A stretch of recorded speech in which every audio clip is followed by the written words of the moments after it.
అంటే ఎవరయ్యా ఆయనకి ఇష్టలు అంటే ఎవరైతే దేవుని యందు విశ్వాసం కలిగి ఉంచుతారో వారు మాత్రమే ఆయనకి ఇష్టలు. అంటే విశ్వాసం లేకుండా ఆయనకు ఇష్టలై ఉండట అసాధ్యం. ఆయనకు మనం ఇష్టలమై ఉండాలి. ఆయన కోరుకునే బిడ్డలుగా మనం మార్చబడాలి. ఇదిగో ఆ నిత్య రాజ్యానికి మనం చేరాలి. ఆ పరదేశకు మనం వెళ్ళాలి అని అంటే మనం ఆయనకి ఇష్టలమై ఉండాలి.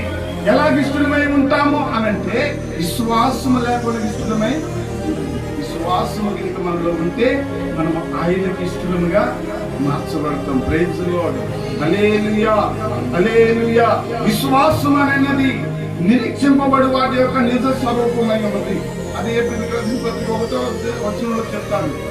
విశ్వాసం అనేది నిరీక్షింపబడి వాటి యొక్క నిజ స్వరూపం అని రాయబడుతుంది. అంటే మనము ఆయన యందు విశ్వాసం నుంచి ఇదిగో నా దేవుడు నాతో ఉన్నాడు, నాతో ఉన్నాడు, నాలో ఉన్నాడు, నా హృదయంతరంలోని ఎరుగుతున్నాడు, నా పరిస్థితులను చూస్తున్నాడు, నా స్థితిగతులను చూస్తున్నాడు, నా ఆలోచనలు ఎరిగాడు, ఇదిగో నన్ను నడిపిస్తున్నాడని ఎవరైతే ఆయన మీద విశ్వాసం కలిగి ఉంటారో, ఆయన మీద ఎవరైతే ఆధారపడి ఉంటాడో అది నిజ రూపముగా మార్చబడి ఇదిగో ఆయనతో ఆ వ్యక్తితో దేవుడు ఉంటాడు. ప్రైజ్ లార్డ్, హల్లెలూయా. వాళ్ళే ఆయనకి ఇష్టలు అని రాయబడి ఉన్నది.